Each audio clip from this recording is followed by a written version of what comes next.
রাধে রাধে বন্ধুরা, দেখতেই পাচ্ছ একটা লোভনীয় সবজি। সবজিটা হচ্ছে তেঁতো সবজি। তো তোমাদেরকে দেখাতে লাগবে তো কি করে রান্না করছি। তো দেখো, শুকনো খোলায় বড়িগুলো নিয়ে নিয়েছি। আর বড়িগুলো অবশ্যই আমার হাতে দেয়া, তবে তোমার এই বড়িগুলোর মধ্যে কুমড়ো দেওয়া নেই। তো দেখো, ওই জন্য তাড়াতাড়ি করে ভেঙে যাচ্ছে। আর কুমড়ো দেওয়া থাকলে তোমার একটু সময় লাগে। তো দেখো, আমি তেল দিয়ে ভেজে নিচ্ছি। দেখো, এখানে ভাজা হয়ে গেল বড়িগুলো, উঠিয়ে রাখলাম। এই কড়াইয়ে তেল দিয়ে 5 ফোড়ন, শুকনো লঙ্কা দিলাম। আর দেখো, 2টো তেজপাতা দিয়ে নিলাম। তেজপাতা দিয়ে নেওয়ার পর এই যে সবজি, করলা, আলু, বেগুন, সজনে, বিট, গাজর, এই কটা সবজি দিয়েছি। সবজি দিয়ে এগুলোকে ঢেকে ঢেকে অ্যাকচুয়ালি ভাজতে লাগবে। তো ওই মানে শুক্তো টাইপেরই। তোমার দেখো, পেঁয়াজ দিলাম। তো এবার সবসময় শুক্তো তো ওইভাবে হয় না, এটাকে আমরা তেঁতো সবজি বলি। এটা শুকনো গরম গরম ভাতের সঙ্গে খেতে খুব ভালো লাগে।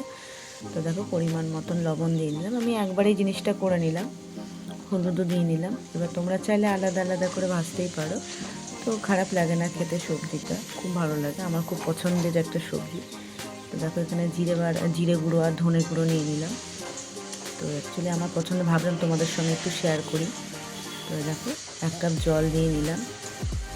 এটাকে অ্যাকচুয়ালি এবার সিমে করে মানে কষাতে লাগবে, না কষালে তো হবে না। তো দেখো, এদিকে আমি সিমে করে কষিয়ে কষিয়ে ঢাকা খুলে খুলে বারবার নাড়াচাড়া করে দিচ্ছি। কি বলো তো, আমার এই মানে আটপোয়ারা খাবার যাকে বলে, এগুলো খেতে খুব পছন্দ করি আমি। অ্যাকচুয়ালি এগুলো খেতে পছন্দ করি। দেখো, এখানে বড়িটা দিয়ে নিলাম।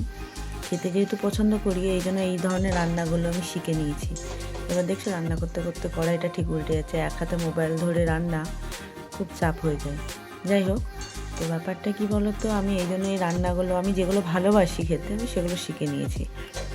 আগে পারতাম, অবশ্যই পারতাম, তবে তোমার এত কিছু রান্না করতে মানে বলে না, সব কিছু ঠেলায় করলে বিড়াল গাছে ওঠে। তো ব্যাপারটা হচ্ছে আমার। তারপর দেখলাম যখন বিয়ের পরে দেখলাম আমি যেগুলো ভালোবাসি সেগুলো ঠিক মানে স্বাভাবিক, সব বাড়িতেই খাবারগুলো একটু অন্যরকম হয়।